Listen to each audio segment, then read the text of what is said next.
पारू, पारू अगं, तुला कुठल्या तोंडाने मी सॉरी बोलू हे सुद्धा कळत नाहीये मला. पारू थांब. आता फक्त प्लीज तू माझं ऐकून घेशील, प्लीज. पारू, तू या घराचा, या किर्लोस्कर कुटुंबाचा, आमच्या सगळ्यांचा नेहमी भल्याचा विचार करत आलीयस. अनुष्काच्या विकृत विचारांबद्दलही तू मला सांगायचा प्रयत्न केलास. अगं पण मी त्या मूर्ख मुलीच्या प्रेमात इतकी वेडी झाली होती ना, की तू मला काय सांगतेयस, तू मला काय सांगायचा प्रयत्न करतेयस हे दिसलंच नाही ग मला.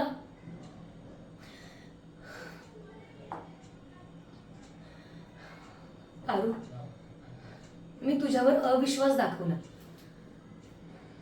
यासाठी सॉरी. आणि बघ ना, म्हणजे हे तर काहीच नाही. मी तुझ्यावरती हात उचलला, तुला नको नको ते घालून पाडून बोलले, यासाठी सॉरी.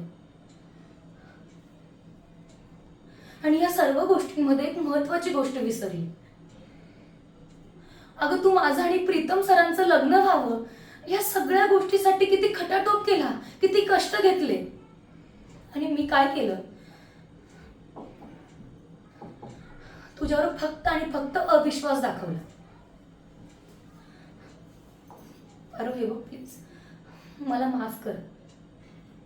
हे जे आता जे झालंय ना, हे असं माझ्याकडनं परत कधीच नाही होणार. पारू, मला माहिती आहे ग, तुझं मन आहे ना खूप मोठं आहे, पण ना या सगळ्या गोष्टीचं मलाच गिल्ट वाटतंय, म्हणून सॉरी. पारू, तुला ना आपल्या मैत्रीचा अभिमान वाटेल असा वागायचा प्रयत्न करेन मी. सॉरी.